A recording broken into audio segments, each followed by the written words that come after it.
Bah, écoutez, c'est très clair. La France, c'est un pays dirigé par des satanistes. Hein, on va pas y aller de main morte. Le droit au blasphème est presque obligatoire du moment que ça touche les musulmans et les chrétiens.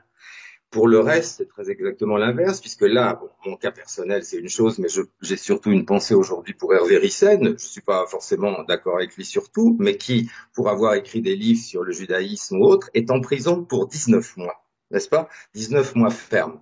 Je pense à mon ami Dieudonné, un comique qui a procès sur procès et qui risque de finir en prison aussi, à Alain Soral. Et puis moi, j'ai pris un mois avec sursis aussi pour un tweet euh, contre un ultrationniste, etc. C'est pas une blague. On est là en France, donc on est dirigé par une bande de satanistes qui utilisent la cabale bien comprise, c'est-à-dire quand ils vous disent liberté d'expression, ça veut dire l'inverse.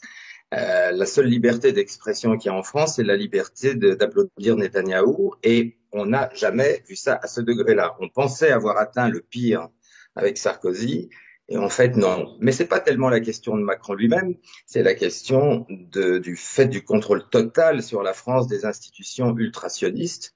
Moi, j'ai rien contre les juifs, mais comme vous savez, aujourd'hui, la nouvelle définition de l'antisémitisme, je ne sais plus qui disait, avant, un antisémite, c'était quelqu'un qui n'aimait pas les juifs. Maintenant, un antisémite, c'est quelqu'un que les juifs n'aiment pas.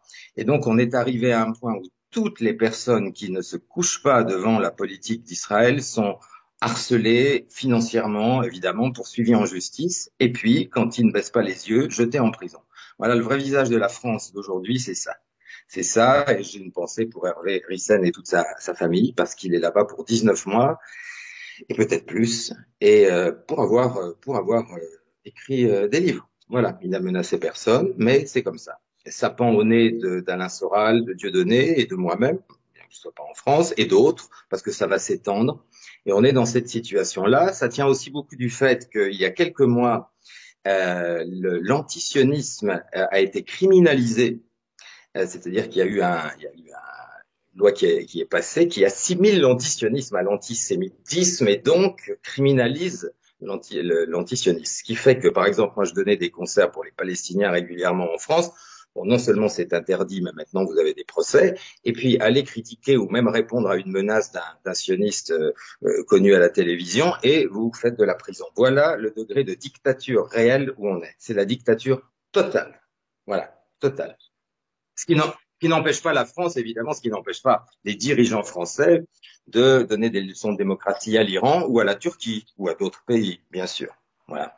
Bah, ça fait longtemps qu'on sait que ça va pas s'améliorer. Simplement, il y a les gens qui résistent et d'autres pas. Nous, on n'a pas envie de baisser les yeux devant ça. Nous, on a de haine pour personne, mais on n'a pas envie. Enfin, moi, j'ai honte. On a honte de ce que la France est devenue, qui était justement, comme on dit, le pays des droits de l'homme et de la liberté d'expression. On est devenu une dictature terrible, mais terrible. C'est pas du tout exagéré. La preuve en est. Hein. Maintenant, on jette les opposants politiques en prison. C'est même pas des opposants politiques, mais simplement des gens qui montre le vrai visage du sionisme de Netanyahou, de la politique d'Israël. C'est devenu interdit.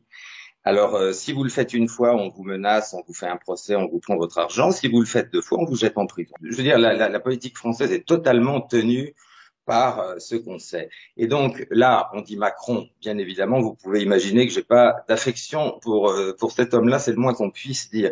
Mais si ça n'était pas Macron, ça serait pareil. Si c'était Marine Le Pen, ça serait pareil. Donc que ce soit Macron, Marine Le Pen, Mélenchon ou un autre, en France, ça ne changera pas si le système ne tombe pas. C'est-à-dire si des associations qui n'ont normalement rien à voir à faire avec la République, parce que je rappelle que puisqu'on est en République, normalement, la République ne reconnaît que l'individu et non pas le côté religieux, ça doit rester privé. Mais c'est très exactement le contraire. Et ce qui dirige la France, c'est pas Macron, c'est pas Marine Le Pen. Ce qui dirige la France, c'est le CRIF, le Conseil représentatif des institutions juives, qui depuis des années en France dicte ses ordres au gouvernement et va jusqu'à même engueuler, pardon, ou presque menacer les gouvernements, et, enfin pas presque, et même des présidents. Donc le pouvoir en France, c'est pas Macron, c'est pas Marine Le Pen. Le pouvoir en France, c'est le CRIF. Et ça va pas s'arranger, bien sûr, parce que c'est vraiment le siège du sionisme mondial et avec des organisations qui se permettent de donner des ordres à leurs présidents, qui font nos lois, qui font absolument ce qu'ils veulent, et donc c'est gangréné de toutes parts. Et il y a très peu de gens qui osent résister parce que c'est d'une violence inouïe.